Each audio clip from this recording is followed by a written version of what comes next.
అస్సలాముఅలైకుం వరహమతుల్లాహి వబరకాతు. జై స్వరాజ్ టీవీ ప్రేక్షకులకు ఇక్కడ రంజాన్ యొక్క పండుగ నమాజ్ ని ఇప్పుడే మేము ఆచరించాము. ముఖ్యంగా రంజాన్ అంటే ఏంటంటే ఏ విధంగానైతే మనకు 12 మాసాలు ఉంటాయో శ్రావణ మాసం, కార్తీక మాసం అని, అదే విధంగా ఇంగ్లీష్ లో కూడా 12 మాసాలు ఉంటాయి, జనవరి, ఫిబ్రవరి అని. అదే విధంగా అరబీలో కూడా 12 మాసాలు ఉంటాయి. అందులో 9వ మాసం రంజాన్. మరి ఈ 9వ మాసానికే ఇంత ప్రత్యేకత ఎందుకు ఉందంటే ఇందులో దైవం చిట్ట చివరి దైవ గ్రంథం అయినటువంటి ఖురాను గ్రంథాన్ని అవతరింపజేశాడు.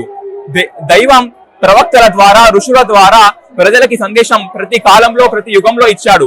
అదే విధంగా చిట్ట చివరి ప్రవక్త మీద, చిట్ట చివరి ఋషి మీద ఏదైతే గ్రంథాన్ని అవతరింపజేశాడో ఆ గ్రంథమే దివ్య గ్రంథమైనటువంటి ఖురాను గ్రంథం.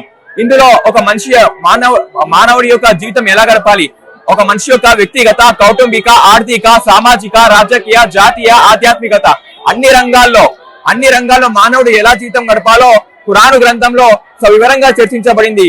గనుకనే ఈ నెలలో మానవాళికి ఒక జీవన సరళి అనేది సర్వ మానవాళికి కొరకు దొరికింది. ఖురాన్ అనేది కేవలం ఒక జాతి కోసమో, ఒక వర్గం కోసమో, ఒక కులం కోసమో, ఒక ప్రాంతం కోసమో వచ్చినటువంటి గ్రంథం కాదు. హుదల్ లిన్నాసి బయ్యినాతి మినల్ హుదా వల్ ఫుర్ఖాన్. ఖురాన్ సర్వ మానవాళి కొరకు చిట్ట చివరి దైవ గ్రంథంగా ఖురాను గ్రంథాన్ని దైవం పంపించాడు. ఇది సర్వ మానవాళికి, మానవుడు ఎలా జీవితం గడపాలో మానవాళికి ఒక జీవన సరళి దొరికింది కనుక నెల మొత్తం ఉపవాసాలు పాటిస్తారు. ఉపవాసాల్లో ప్రయాణికులు మరి వ్యాధిగ్రస్తులు ఏవైతే ఉంటారో వారి కోసం ఉపవాసాలు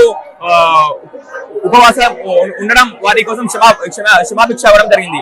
ఏ విధంగానైతే ఈ ఉపవాసం ద్వారా పేదవాని యొక్క ఆకలి విలువ తెలుస్తుంది. ఇందులో జకాత్ అనే ఒక సిస్టమ్ ఉంది. జకాత్ అంటే ప్రతి ధనవంతుడు కూడా తన యొక్క సంపద నుంచి 2.5 పేదవారికి చెల్లించాలి. ఇదే జకాత్. ఇది కూడా రంజాన్ నెలలో తీస్తారు. ఉపవాసాలు చాలా క్రమశిక్షణగా పాటిస్తారు.